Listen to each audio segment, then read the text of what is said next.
When it rains, it sometimes pours, as was the case with Nissan late last year. The Australian arm saw launches of all-new Qashqai and X-Trail SUVs, a brand new Z sports car, and this, the Pathfinder large SUV. Despite the Japanese badge, the Pathfinder is made in the USA, and you don't have to squint too hard to see that it's styled and pitched towards American tastes. However, it is big, it does have all-wheel drive, and it does have 7 seats, so it ought to be tailor-fit for Australian tastes. Nissan says it is all new, however the Pathfinder does have a bit of an old school bent in that it's only offered in a naturally aspirated V6 petrol. And this flagship Ti-L version clocks in at a little under $90,000 drive away.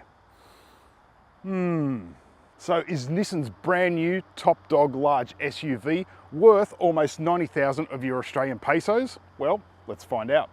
Chasing cars, honest reviews of your next car. Brought to you by Budget Direct. Initially, the new generation Pathfinder launched in Australia last December in a choice of 5 variants and both front and all-wheel drive. 3 months later, Nissan decided to drop 3 variants for the range, leaving just the Ti mid-ranger and the Ti-L flagship both in 4x4.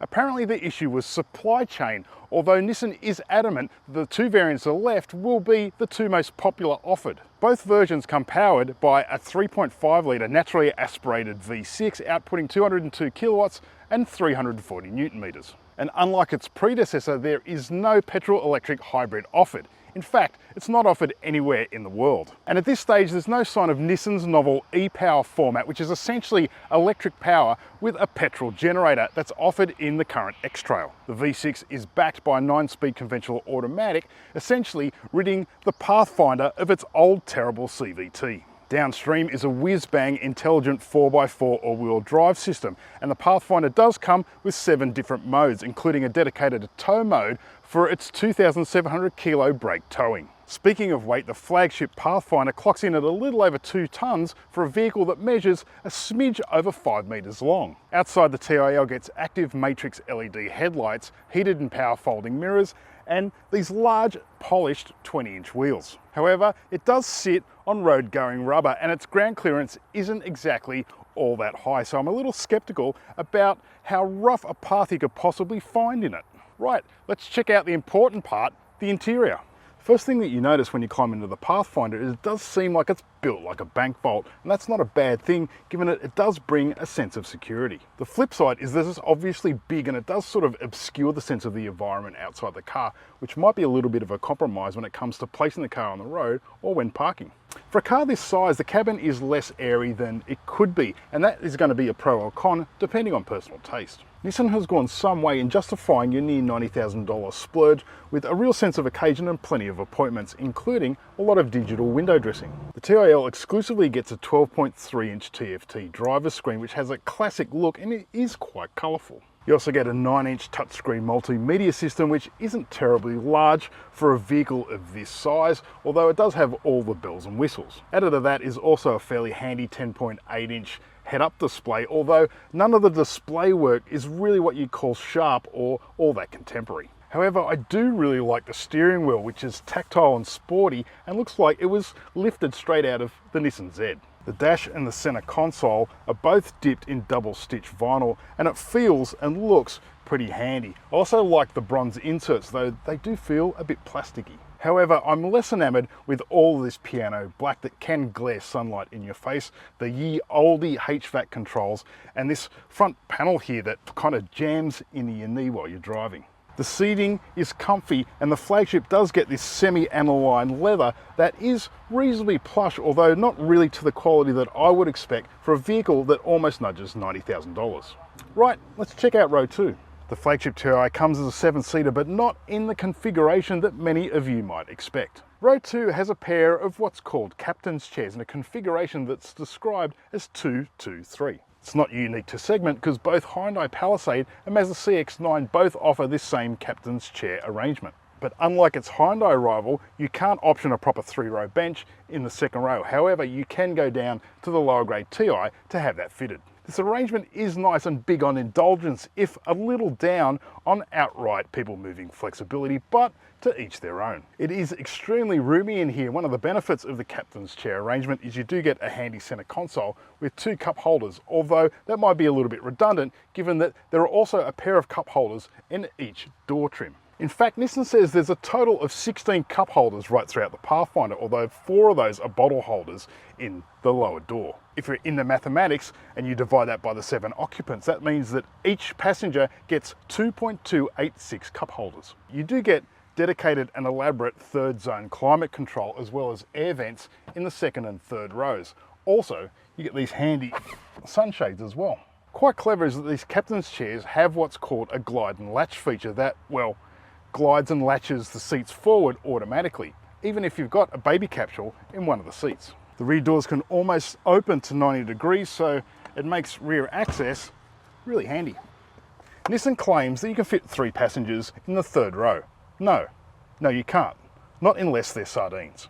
There is a center seatbelt, so legally you could put 3 passengers in here, although they would have to be kids and only if they were very, very naughty. You do get 4 cup holders in the back here, so at least they won't be thirsty when they're being squished into submission. Realistically, if you don't loathe your loved ones, the Pathfinder is probably better considered as a dedicated 6-seater rather than a 7, as is exactly the case in its key rival, the Mazda CX-9 Azami LE. Right, let's check out boot space. As an alleged 7-seater, the Pathfinder has 205 litres of boot space, and you can drop the rear seats to liberate 554 litres as a 4-seater. With both rear rows stowed, it does liberate 782 litres, which is pretty good, but not necessarily class-leading.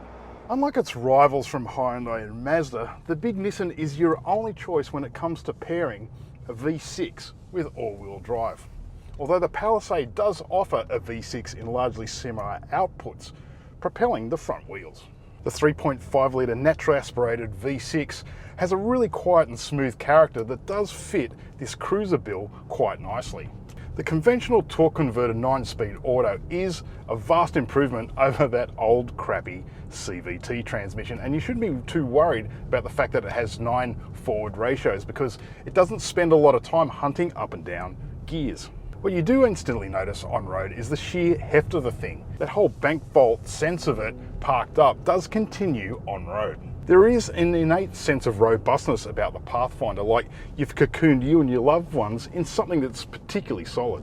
Nissan does bang on about the improved refinement levels of the new Pathfinder, and it's certainly invested in areas such as sound deadening, door isolation and thicker glass. And in the experience, I must say, they have done a pretty fine job. And that refinement does filter down through to the powertrain, which just sort of hums along quietly and really does make for a fairly serene driving experience. The V6 is hardly what you would call a powerhouse, though natural aspiration does give it nice, crisp throttle response. At 340 Newton meters, the Nissan is significantly outpunched on torque by the diesel Palisade and the turbocharged CX-9. However, when you do drive it in isolation, it does feel reasonably torquey on singular merit.